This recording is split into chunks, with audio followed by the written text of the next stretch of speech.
दोस्तों, the soldier एक बहुत पावरफुल और इमोशनल पोएम है जो लिखी गई है रूपर्ट ब्रूक के द्वारा।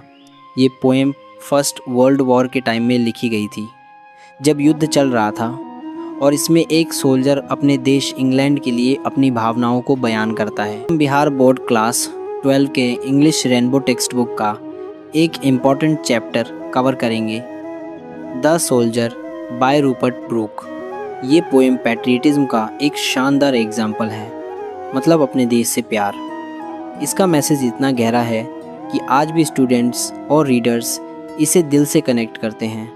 हम इस पोएम को line by line, stanza by stanza बिल्कुल डिटेल में समझेंगे और साथ में ग्लॉसरी के वर्ड्स भी कवर करेंगे। चलो सबसे पहले पोएट की बात करते हैं। दी सोल्जर को लिखा है रूपर्ट ब्रूक ने। रूपर्ट ब्रूक का लाइफ एक ऐसी कहानी है जो इंस्पिरेशन देती है। वो एक अमीर और पढ़े लिखे परिवार से थे, जहां उनके पिताजी रग्बी स्कूल के हाउस मास्टर थे। ये स्कूल इंग्लैंड का एक बड़ा नाम था और वहां से पढ़ाई के बाद वो चले गए कैम्ब्रिज, जो एक टॉप यूनिवर्सिटी है। ये बताता है कि उनकी फाउंडेशन स्ट्रॉन्ग थी पढ़ाई में और सोच में। विलियम बटलर यीट्स ने उन्हें हैंडसमेस्ट यंग मैन कहा, जो इसका मतलब है कि रूपर्ट का चेहरा और पर्सनैलिटी लोगों के बीच एक अलग जगह बनाई। लोगों ने उन्हें एक हीरो की तरह देखा और जब वो शहीद हुए तो ये मिथ बन गया कि वो एक हैंडसम जवान योद्धा थे जो अपने देश के लिए लड़ते हुए चले गए। ये मिथ उनकी याद को अमर बना देता है। उनकी मौत बहुत इमोशनल तरीके से हुई। 1915 के अप्रैल 23 को जब वो जा रहे थे गैलीपोली की लड़ाई के लिए, उन्हें सेप्टिसीमिया हो गया। ये बीमारी तब होती है जब ब्लड में इन्फेक्शन ज़्यादा हो जाता है, और उस टाइम मेडिसिन इतने एडवांस नहीं थे। लिमनॉस आइलैंड पे उनकी तबीयत ख़राब हुई और वहाँ उनकी मौत हो गई। ये एक सैड मोमेंट था, लेकिन उन्होंने अपने काम से देश के लिए प्यार जगाया। रूपर्ट एक वॉर पोएट थे, मतलब उन्होंने फर्स्ट वर्ल्ड वॉर के टाइम लिखा जब लोग अपने देश के लिए लड़ रहे थे। उनकी 5 सॉनेट्स में से द सोल्जर सबसे फेमस है, क्योंकि इसमें पैट्रियटिज्म का जज्बा सबसे ज़्यादा है। ये पोएम इतना पसंद किया गया कि इसे बहुत सी बुक्स में शामिल किया गया। चलो अब ग्लॉसरी के वर्ड्स को समझ लेते हैं। ये वर्ड्स पोएम में आते हैं और इनका मीनिंग समझना ज़रूरी है। एक एक करके देखते हैं। फॉरेन, ये वर्ड का मतलब है कोई ऐसी जगह जो आपका अपना देश नहीं है। जैसे अगर हम इंडिया में हैं तो इंग्लैंड या अमेरिका हमारे लिए फॉरेन कंट्री है। पोएम में ये वर्ड एक फॉरेन फील्ड के लिए यूज़ होता है, मतलब एक ऐसी ज़मीन जो इंग्लैंड के बाहर है। कंसील्ड, इसका मतलब है छुपा हुआ। जब कोई चीज़ छुपाई जाती है तो वो कंसील्ड होती है। पोएम में ये बताता है कि सोल्जर का शरीर डस्ट ज़मीन में छुपा हुआ होगा। वेनिशेस, ये भी मतलब है छुपा हुआ या गायब हो जाना। बोर, इसका मतलब है जन्म देना। पोएम में ये बताता है कि इंग्लैंड ने सोल्जर को जन्म दिया, मतलब उसका देश उसकी माँ जैसा है। रोम, इसका मतलब है बिना किसी फिक्स्ड डायरेक्शन के घूमना। जैसे आप जंगल में या पार्क में ऐसे ही घूम रहे हो, वो रोमिंग है। पोएम में सोल्जर कहते हैं कि इंग्लैंड ने उन्हें ऐसी आज़ादी दी थी। पल्स, ये वर्ड वाइब्रेशन या धड़कन को दिखाता है। पोएम में ये एक गहरा मतलब रखता है, जैसे सोल्जर का दिल या सोच हमेशा इंग्लैंड के साथ जुड़ी रहेगी। इटर्नल, इसका मतलब है हमेशा के लिए, जो कभी ख़त्म ना हो। पोएम में ये बताता है कि सोल्जर की याद या उसका देश से कनेक्शन फॉरएवर रहेगा। जेंटलनेस, इसका मतलब है नरमी या कोमलता। सोल्जर अपने देश के लोगों की जेंटलनेस या प्यार भरी नेचर की बात करता है। पैट्रियटिज्म, ये वर्ड पोएम का कोर है। इसका मतलब है अपने देश से प्यार और उसके लिए कुछ भी करने की भावना। सोल्जर अपने देश इंग्लैंड के लिए अपनी जान दे रहा है, ये पैट्रियटिज्म है। सोनेट, ये एक 14 लाइन का पोएम होता है जो 2 पार्ट्स में होता है। ऑक्टेव 8 लाइन्स और सेस्टेट 6 लाइन्स। इस पोएम का स्ट्रक्चर सोनेट है, जो इमोशंस को ऑर्गेनाइज तरीके से प्रेजेंट करता है। मेटाफर, ये एक ऐसा फिगर ऑफ स्पीच है जहाँ एक चीज़ को दूसरी चीज़ से कंपेयर किया जाता है।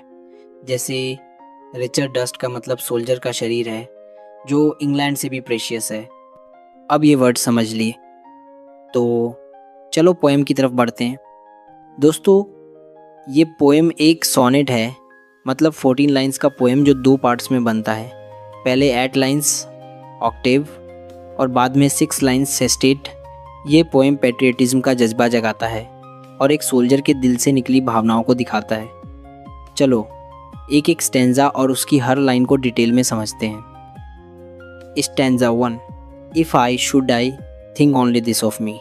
ये लाइन में सोल्जर बोलता है, अगर मेरी मौत हो जाए तो मेरे बारे में सिर्फ ये सोचना। सोल्जर यहाँ अपनी डेथ की बात करता है, लेकिन वो इसे डरता नहीं है।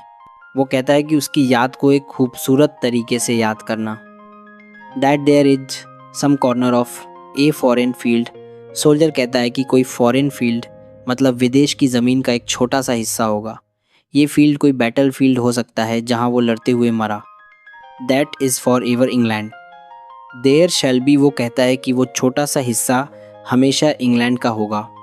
मतलब जहाँ भी वो मरेगा वो ज़मीन इंग्लैंड का एक हिस्सा बन जाएगी, क्योंकि वो इंग्लैंड का सोल्जर है। In that rich earth a richer dust concealed.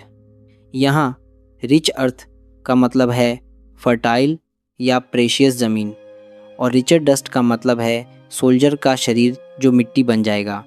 ये डस्ट जोन का मतलब है छुपा हुआ, जो पोएम में भी है।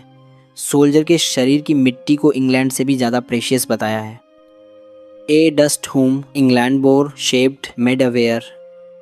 ये लाइन कहती है कि ये मिट्टी मतलब सोल्जर का शरीर इंग्लैंड ने जन्म दिया, बनाया और समझदार किया। मतलब इंग्लैंड ने उसे एक इंसान बनाया, उसकी आइडेंटिटी दी। Gave once her flowers to love, her ways to roam. England ने सोल्जर को अपने फूलों का प्यार दिया और घूमने के रास्ते दिए। ये एक मेटाफर है जो इंग्लैंड की खूबसूरती और आज़ादी को दिखाता है। A body of England's breathing English air. Soldier का शरीर इंग्लैंड का है और वो इंग्लैंड की हवा में सांस लेता है। ये लाइन उसके देश से गहरे कनेक्शन को दिखाती है। Washed by the rivers blessed by suns of home. ये लाइन कहती है कि सोल्जर को इंग्लैंड के नदियों ने धोया और उसकी धूप ने आशीर्वाद दिया। ये एक पोएटिक तरीका है इंग्लैंड के नेचुरल ब्यूटी और ब्लेसिंग्स को डिस्क्राइब करने का। Detailed explanation of stanza 1। दोस्तों, ये पहला स्टेंजा यानी ऑक्टेव पोएम का मेन आइडिया सेट करता है। सोल्जर बोलता है कि अगर वो वॉर में मर जाए तो उसकी मौत को एक नोबल तरीके से याद करना। वो कहता है कि जहाँ भी वो मरेगा वो ज़मीन इंग्लैंड का एक हिस्सा बन जाएगी, क्योंकि उसका शरीर इंग्लैंड से जुड़ा हुआ है। ये लाइंस पैट्रियटिज्म का जज्बा जगाती हैं।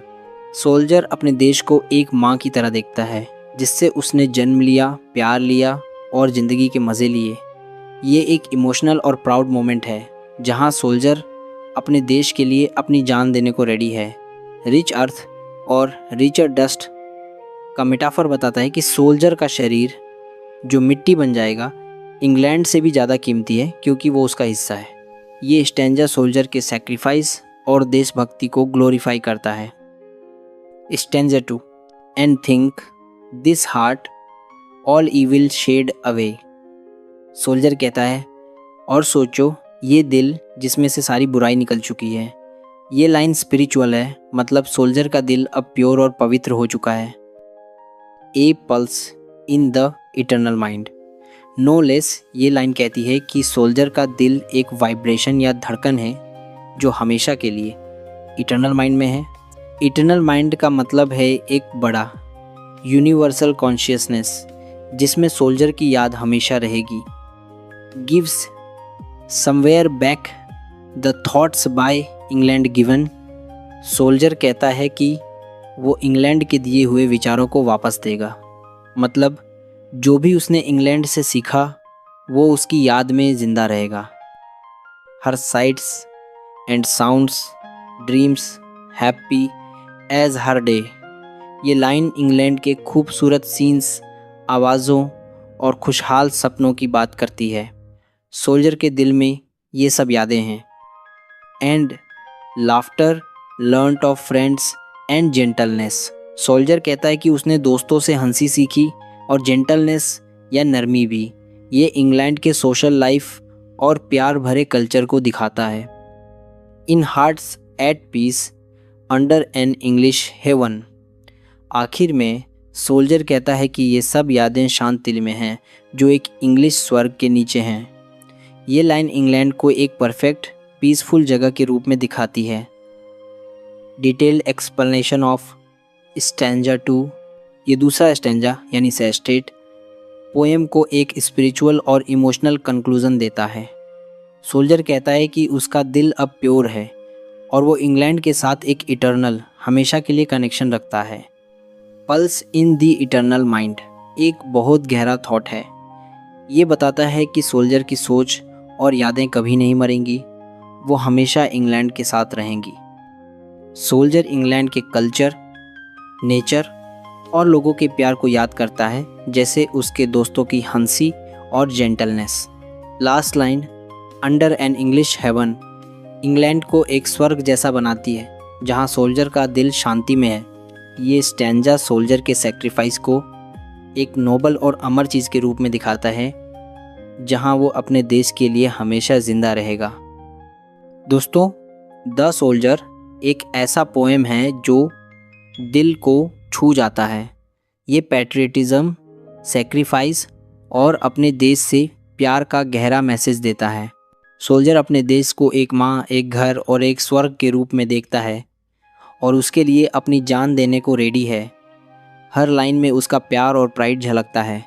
उम्मीद है ये एक्सप्लेनेशन आपको पसंद आया और आपको पोएम का हर एक वर्ड समझ आ गया।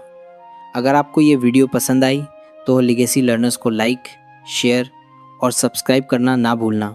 अगले वीडियो में मिलते हैं, तब तक कीप लर्निंग, कीप शाइनिंग।